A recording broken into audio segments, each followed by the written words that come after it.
محبت رسول دی شمع اپنے دل دے وچ جلاون والا او آندا ہے اوے کم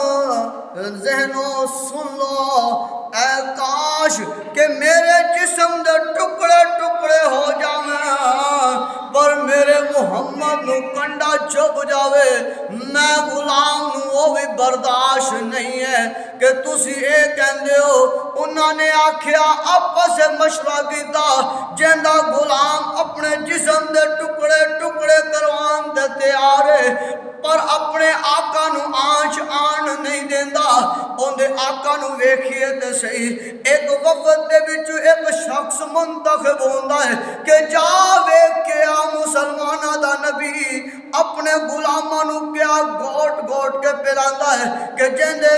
غلام اپنی جاناں نو پیش کرن واسطے تیار ہو جاندے نے دامن کو پھیلا کے بیٹھیے دل کو بہلا لیجئے سنو وہ شخص چلتا ہے دیکھنے کے لیے جاتا ہے کیا دیکھتا ہے ایک جرمٹ لگا ہوا ہے لوگ اکٹھے ہیں امام الانبیاء صلی اللہ علیہ وسلم موجود ہیں آپ وضو فرماتے ہیں ہاتھوں سے پانی چھلکتا ہے نیچے قطرات آتے ہیں صحابہ دوڑ کر اپنے ہاتھوں میں لے لیتے ہیں آپ کلی کرتے ہیں صحابہ ہاتھوں میں لے لیتے ہیں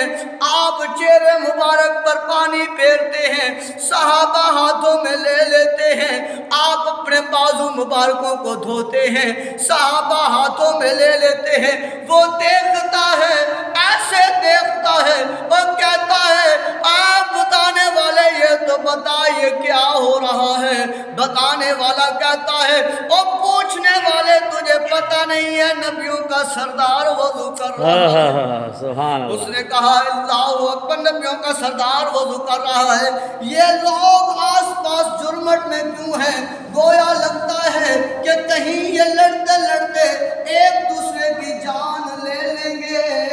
اللہ اکبر کہتا ہے ایسا نہیں ہے بلکہ جیسے کوئی قطرہ زمین پر آئے گا زمین پر نہیں آنے دیں گے بلکہ ہاتھوں میں لے کر اپنے چہروں پر اپنے سینوں پر مل لیں گے کہتا ہے اچھا تو پھر میں قریب نہیں جاتا واپس جا کر کہتا ہے او مجھے بھیجنے والوں میں راز لے کر آیا ہوں کہ مسلمانوں کی فتح کا راز کیا ہے پوچھا کیا راز ہے کہتا ہے جو میں نے ادب محمد کے غلاموں میں دیکھا ہے کیسرا کسرو کے غلاموں میں بھی نہیں دیکھا جو پیار میں نے ان میں دیکھا ہے کسی میں نے نہیں دیکھا تو پھر میں کیوں نہ کہوں علامہ اقبال شاعر مشرق آپ نے قلم اٹھایا تو آپ نے لکھ ڈالا کہ محمد سے سبحان اللہ